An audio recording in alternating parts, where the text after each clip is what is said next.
السلام علیکم ورحمۃ اللہ وبرکاتہ۔ الحمدللہ رب العالمین والصلاة والسلام علی اشرف الانبیاء والمرسلین نبینا محمد وعلی آلہ واصحابہ اجمعین وبعد۔ یقول اللہ سبحانہ وتعالی اعوذ باللہ من الشیطان الرجیم اہدنا الصراط المستقیم صراط الذین انعمت علیہم غیر المغضوب علیہم ولا الضالین آمین۔ یہاں سے 5ویں، 6ٹھی اور 7ویں آیتیں مکمل ہوتی ہیں۔ ایاک نعبد کے بعد ایاک نستعین، یہ آدھی آیت کریمہ اور آگے کی یہ 3 آیتیں مزید۔ اہدنا الصراط المستقیم 5ویں آیت کریمہ ہے، اور ایسے ہی صراط الذین انعمت علیہم 6ٹھی، اور اس کے بعد بقیہ حصہ وہ 7ویں آیت کریمہ ہے۔ اللہ تبارک و تعالیٰ نے اس 5ویں آیت کریمہ میں ارشاد فرمایا اہدنا الصراط المستقیم۔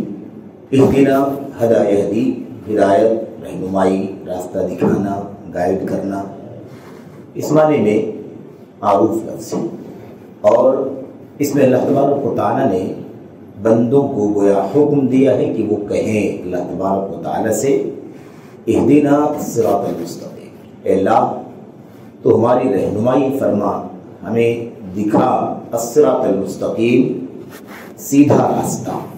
ہدایت کا جو لفظی معنی ہے وہ تو یہی ہے، گائیڈ کرنا، رہنمائی کرنا، راہ دکھانا۔ اب اس کی 2 قسمیں کتاب و سنت کی دلیلوں میں مل جاتی ہیں۔ 2 قسمیں ہیں اس کی، ہدایت کی 2 قسمیں، راہ دکھانے کی 2 قسمیں۔ ایک قسم تو یہ ہے کہ آدمی رہنمائی کر دے، زبان سے بتا دے، شناخت کرا دے، یہ اچھا ہے، یہ برا ہے، یہ صحیح ہے، یہ غلط ہے، یہ اللہ تبارک و تعالیٰ کے ہاں مقبول راستہ ہے، یہ اللہ تبارک و تعالیٰ کے ہاں مردود راستہ ہے، یہ راستہ جنت کا ہے، یہ راستہ جہنم کا ہے، یہ راستہ اللہ تبارک و تعالیٰ کی رضا کا ہے، ناراضگی کا ہے۔ یہ ہے ایک رہنمائی۔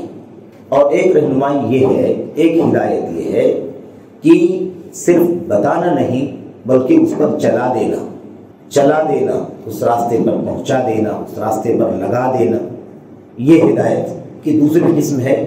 پہلے والی کو ہدایت دلالت کہتے ہیں، ہدایت الدلالہ والارشاد، راستہ دکھانے والی ہدایت، گائیڈ کرنے والی ہدایت، رہنمائی کرنے والی ہدایت، بتا دینے والی ہدایت۔ اور دوسری ہدایت کو ہدایت توفیق کہتے ہیں، توفیق والی رہنمائی، یعنی جو حق ہے، جو صحیح ہے، جو درست ہے، اسے بتانے کے بعد اس پر چلا دینا۔ اس شخص کو ہم بتائیں کہ یہ کفر ہے، یہ شرک ہے، اسے چھوڑ دو، اور یہ توحید ہے، یہ ایمان ہے، یہ اخلاص ہے، تقویٰ ہے، اسے قبول کر لو۔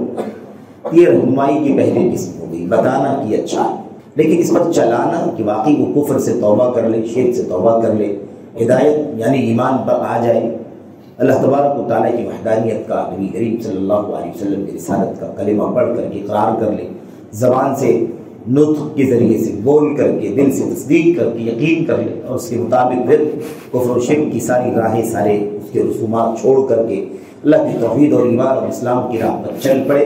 یہ جو دوسری جو ہدایت ہے، اس کو توفیق کی ہدایت کہا جاتا ہے، یہ صرف اور صرف اللہ تبارک و تعالیٰ کے ہاتھ میں ہے، اور اس کی ساری شہادتیں موجود ہیں۔ مثال کے طور پر میرے بھائیوں، اللہ تبارک و تعالیٰ نے اپنے نبی علیہ السلام کے بارے میں فرمایا انا ارسلناک شاہدا ومبشرا ونذیرا وداعیا الی اللہ باذنہ وسراجا منیرا۔ داعیا، دعوت دینے والا، یعنی وہی رہنمائی کرنے والا، ہادی کے معنی میں۔ دوسری روایت میں الہادی الی سواء السبیل، سیدھے راستے کی رہنمائی کرنے والا ہے۔ اب اگر یہ انسانوں کے بارے میں کہا جائے، نبیوں کے بارے میں کہا جائے، تو اس کا مطلب یہ ہے کہ وہ راستہ دکھاتے ہیں۔ الہادی الی سواء السبیل اللہ تبارک و تعالیٰ بھی ہے، یعنی توفیق دینے والا ہے۔ اس معنی میں سب سے زیادہ واضح جو آیت کریمہ ہے وہ آیت کریمہ ہے جسے ہم اور آپ اکثر بیشتر پڑھتے ہیں، انک لا تہدی من احببت ولکن اللہ یہدی من یشاء۔ 2 باتیں اس کے اندر موجود ہیں۔ انک لا تہدی من احببت، آپ ہدایت نہیں دے سکتے جسے چاہیں، یعنی آپ توفیق نہیں دے سکتے، حق پر چلا نہیں سکتے، ایمان پر لا نہیں سکتے، اسے کفر سے، شرک سے تائب کرا کر کے ایمان کا، اسلام کا راستہ دکھا دے، یہ آپ کی بس کی بات نہیں ہے۔ آپ جسے چاہے ہدایت نہیں دے سکتے، یعنی آپ توفیق نہیں دے سکتے، ولیکن اللہ یہدی من یشاء، لیکن اللہ تبارک و تعالیٰ جسے چاہے ہدایت دے، یعنی توفیق دے، راستہ دکھانے کے بعد اسے اس راستے پر چلا دے۔ تو یہاں چونکہ اللہ تبارک و تعالیٰ سے مانگا جا رہا ہے، دعا کی جا رہی ہے، سوال کیا جا رہا ہے اہدنا الصراط المستقیم، ہمیں صراط مستقیم کی ہدایت دے، تو صرف بتانا نہیں، بتانے والا کام تو اللہ تبارک و تعالیٰ نے انبیاء علیہ السلام کے اور نبی کریم صلی اللہ علیہ وسلم کے سپرد کیا، اور آپ کی وفات کے بعد آپ امت کے علماء، آپ کی امت کے علماء، آپ کے جو سچے وارثین ہیں علم کے، وہ اس مشن کو آگے بڑھائیں گے۔ اللہ تبارک و تعالیٰ توفیق دینے والا ہے، معلومات مل گئی قرآن کے ذریعے سے، سنت کے ذریعے سے، یہ ہدایت تو ہے ہی اللہ تبارک و تعالیٰ کے یہاں، جیسے اللہ تعالیٰ کے دین کے اللہ تعالیٰ کے انبیاء اور رسول کے ذریعے سے اور اللہ کے دین کے سچے دعات اور علماء کے ذریعے سے بھی یہ ہدایت الدلالت ملتی ہے، رہنمائی ملتی ہے۔ لیکن یہاں پر توفیق، اہدنا الصراط المستقیم، اے اللہ تو ہمیں سیدھے راستے کی توفیق عطا فرما، سیدھے راستے کی ہدایت دے، یعنی اللہ تو اس پر چلا دے، ہمیں دکھا دے اور دکھانے کے بعد اس پر چلنے والا بنا دے۔ اس طرح سے اس کے اندر ہدایت کی توفیق کا معنی، اور جب توفیق والی ہدایت کا معنی موجود ہے تو اس کے اندر دلالت، رہنمائی والا، راستہ دکھانے والا معنی الٹیمیٹلی موجود ہے۔ میرے بھائیوں، تو اللہ تبارک و تعالیٰ سے ہم دعا کرتے ہیں کہ اہدنا الصراط المستقیم، اے اللہ، اب چونکہ یا اللہ تو نہیں ہے یہاں، لیکن چونکہ ہم اس سے پہلے کی 3.5 آیتوں میں اللہ تبارک و تعالیٰ کی حمد کر آئے ہیں، اللہ تبارک و تعالیٰ کی عظیم صفات کا ذکر کرائے ہیں، اللہ تبارک و تعالیٰ کی عظمتوں کا، اس کی قدرتوں کا تذکرہ کرائے ہیں، الوہیت کا، ربوبیت کا، اللہ تعالیٰ کے اسماء و صفات کا، اس کی تعریف سب کرائے ہیں، اور اعتراف کر کے ابھی آ رہے ہیں کہ اللہ ہم تیری ہی عبادت کرتے ہیں اور تجھی سے مدد مانگتے ہیں۔ یہ دونوں چیزیں لازم ملزوم ہیں میرے بھائیوں، کہ اللہ تبارک و تعالیٰ سے اب بندہ کہتا ہے کہ ہمیں سیدھے راستے پر چلا، سیدھے راستے کی توفیق عطا فرما۔ الصراط راستے کو کہتے ہیں، المستقیم سیدھے کو کہتے ہیں، سیدھا راستہ۔ اب اس کی تفسیر اگر آپ دیکھیں، سیدھا راستہ کیا ہے؟ ہر آدمی اپنے حساب سے راستہ سیدھا کیا ہے اسے پکڑ کر کے بیٹھ جائے، جس پر وہ چلتا ہے اسے سیدھا راستہ بنا لے۔ میں جس پر چلتا ہوں وہ میرے اعتبار سے سیدھا راستہ ہے، فلاں جس پر چلتا ہے وہ اس کے اعتبار سے سیدھا راستہ ہے، تو ایسا نہیں ہے۔ صراط مستقیم یعنی سیدھا راستہ، اس کا معنی کیا ہے؟ اس کے معنی کے سلسلے میں تفسیر طبری میں خاص طور پر جہاں سارے اقوال، سارے مفسرین کی تفاسیر، حضرات صحابہ کرام، نبی کریم صلی اللہ علیہ وسلم کے مرفوع روایات، حضرات صحابہ کرام کی تفسیر، تابعین کی تفسیر، جو بڑی تعداد میں مفسرین تابعین ہیں، معتبر تفسیریں، ان کا تذکرہ ملتا ہے۔ 3-4 تفسیریں خاص طور پر صراط مستقیم کے سلسلے میں ملتی ہیں۔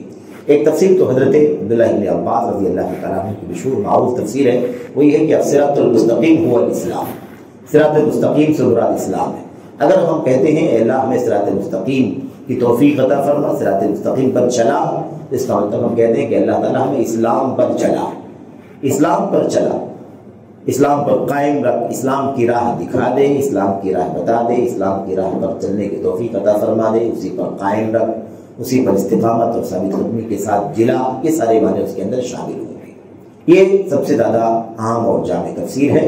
اور اس کے بعد دوسری تفسیر حضرت مجاہد بن جبر رحمۃ اللہ علیہ سے، جو مشہور مفسرین میں سے، بیان کرتے ہیں کہ الصراط المستقیم هو الحق، صراط مستقیم سے مراد حق۔ ہم کہتے ہیں ہمیں صراط مستقیم کی توفیق عطا فرما، یعنی ہمیں راہ حق دکھا دیں، حق دکھا۔ اب حق دکھانے کا مطلب یہ ہے کہ باطل سے بچا اور راہ حق دکھا، کیونکہ حق ایک ہے، لا یتعدد، ایک سے زیادہ نہیں ہو سکتا ہے کہ آپ بھی حق سمجھے، اس کو بھی حق سمجھے، اس کو بھی حق سمجھے۔ تو راہ حق کی توفیق عطا فرما۔ اور آگے والی جو دونوں آیتیں ہیں، ان دونوں آیتوں میں اس کی وضاحت بھی کر دی گئی ہے کہ حق کیا ہے اور حق کے علاوہ باطل کے مشہور راستے کون سے، ان سب راستوں سے بچا کر کے راہ حق پر چلا۔ ایسے تیسری تفسیر حضرت ابوالعالیہ الریاحی رحمۃ اللہ علیہ سے موجود ہے۔ وہ تفسیر یہ ہے، ایک تفسیر اور ہے بعض تابعین کی، ایک تابعین کی تفسیر ہے کہ الصراط المستقیم ہوا کتاب اللہ، صراط مستقیم سے مراد اللہ کی کتاب ہے، یعنی قرآن کریم ہے۔ اور ظاہر جہاں قرآن کریم ہے وہی نبی کریم صلی اللہ علیہ وسلم کی سنت ہے، وَلَن يَتَفَرَّقَا حَتَّى يَرِدَ عَلَيْهِ الْحَوْض۔ قرآن و سنت کبھی الگ نہیں ہو سکتے، نہ قرآن سنت سے جدا ہو سکتا ہے، نہ سنت قرآن سے۔ قرآن کہا تو سنت بھی شامل، سنت کہا تو قرآن بھی اس کے اندر شامل۔ اس لیے ایک مشہور تفسیر یہ بھی ہے، ہمیں صراط مستقیم پر چلا، یعنی ہم قرآن کریم پر چلا، قرآن کریم پر چلا۔ ظاہر کہ قرآن کریم دین اسلام کی اصل الاصول میں اساس ہے، جڑ ہے، اور اس کی تشریح نبی کریم صلی اللہ علیہ وسلم کی سنت میں، حضرات صحابہ کرام کی سیرت میں پھیلی ہوئی ہے۔ ایسے ہی جو چوتھی تفسیر حضرت ابوالعالی الریاحی کی ہے وہ بڑی عظیم الشان تفسیر ہے. وہ کہتے ہیں الصراط المستقیم سے مراد اللہ کے نبی صلی اللہ علیہ وسلم اور آپ کے دونوں خلفائے راشدین، آپ کے دونوں ساتھی ابو بکر و عمر رضی اللہ تعالیٰ عنہما. الصراط المستقیم هو النبی صلی اللہ علیہ وسلم و صاحبہ، اللہ کے نبی صلی اللہ علیہ وسلم اور آپ کے دونوں ساتھی اس سے مراد ہے. اس کا مطلب کیا ہوا؟ ہمیں صراط مستقیم پر چلا، صراط مستقیم کی توفیق عطا فرما، یعنی نبی کریم صلی اللہ علیہ وسلم اور ابو بکر و عمر اور ظاہر ہے کہ انہیں کے راستے پر چلنے والے صحابہ تابعین جتنے لوگ ہیں ان کے راستے پر چلنا. تو صراط مستقیم سے مراد یہاں منہج کتاب و سنت، راہ کتاب، راہ سنت، راہ صحابہ، راہ تابعین، سلف امت کی جو راہ ہے اس راستے پر چلا، یہ ہے اس کا معنی. حضرت ابوالعالیہ رحمۃ اللہ علیہ نے فرمایا کہ صراط مستقیم سے مراد اللہ کے نبی صلی اللہ علیہ وسلم اور آپ کے دونوں صحابہ ہیں ابو بکر عمر رضی اللہ تعالیٰ عنہما. تو ان کے شاگردوں نے مزید تعقد کے لیے اس تفسیر کو جا کر کے حضرت حسن بن ابو الحسن البصری رحمۃ اللہ علیہ جو مشہور تابعین مفسرین میں سے ہیں اور بڑے علماء میں سے ہیں تابعین کے، ان سے جا کر کے ذکر کیا کہ ابوالعالیہ کہتے ہیں کہ صراط مستقیم سے مراد اللہ کے نبی علیہ الصلوۃ والسلام اور آپ کے دونوں صحابہ ہیں. تو انہوں نے کہا صدق ابوالعالیہ ونصح، صدق ابوالعالیہ ونصح، ابوالعالیہ نے بالکل سچ کہا ہے اور خیرخواہی کی بات کی ہے، امت کو خیرخواہی کی بات بتلائی ہے. اس سے مراد اب اللہ کے نبی صلی اللہ علیہ وسلم اور آپ کے دونوں صحابہ ہیں. اللہ کے نبی صلی اللہ علیہ وسلم کی خود اپنی حدیث کے اندر موجود ہے، آپ نے فرمایا تھا اقتدوا بالذین بعدی، اقتدوا بالذین بعدی ابی بکر و عمر رضی اللہ عنہما، میرے بعد ابو بکر اور عمر کی اقتدا کرنا. اس کا مطلب یہ نہیں ہے کہ آپ اللہ کے نبی عثمان کا، حضرت علی کا نام نہیں لیا، بلکہ اصحاب کرام کا دیگر دلائل بہت سارے موجود ہیں. علیکم بالاثر ثم الذین علیکم بالسنہ بسنتی، اور اس بعد اللہ کے نبی نے فرمایا سنت الخلفاء الراشدین، اور سنن کی دیگر روایتوں میں بلکہ مسند احمد بن حنبل وغیرہ کی روایت میں اللہ کے نبی نے فرمایا، آپ نے فرمایا ثم الذین علی الاثر، ثم الذین علی الاثر، میری راہ پر قائم رہو، میری سنت پر قائم رہو، پھر میرے بعد جو میرے نقش قدم پر چلنے والے ہیں، پھر اس کے بعد جو ان کے نقش قدم پر چلنے والے ہیں ان کے راستے کی پیروی کرو. تو اللہ کے نبی صلی اللہ علیہ وسلم کی حدیثوں میں بھی صراط کے ساتھ اس کا معنی موجود ہے. تو یہ بہرحال یہ چند تفسیریں، اور بھی تفسیریں اس کی مطلب موجود ہیں، لیکن یہ چند جامع تفسیرات ہیں جس کے اندر ساری چیزیں شامل ہو جاتی ہیں. تو الصراط المستقیم سے مراد یہ ساری چیزیں، اس کے اندر اس سے مراد اسلام ہے، اس سے مراد قرآن ہے، اس سے مراد سنت ہے، اس سے مراد اسلام ہے، اس سے مراد صحابہ کرام کا راستہ ہے. یہ ساری چیزیں صراط مستقیم کے اندر آتی ہیں. اور اس کے بعد آگے والی آیت کریمہ میں جو آیت 5 کے بعد آیت نمبر 6 ہے، اس میں اللہ تبارک و تعالیٰ نے مزید ذکر کیا کہ اہل ایمان جب دعا کرتے ہیں اللہ تعالیٰ سے کہ ہمیں صراط مستقیم کی ہدایت دے تو وضاحت کر دیتے ہیں، ساتھ میں یہ بھی کہتے ہیں ان لوگوں کا راستہ، یہ سیدھا راستہ، یہ اسلام کا راستہ، یہ توحید کا راستہ، یہ سنت کا راستہ، یہ حق راستہ ان کا ہے صراط الذین انعمت علیہم، ان لوگوں کے راستے پر چلا، ان لوگوں کے راستے کی توفیق عطا فرما جن پر تیری نعمتیں ہوتی ہیں.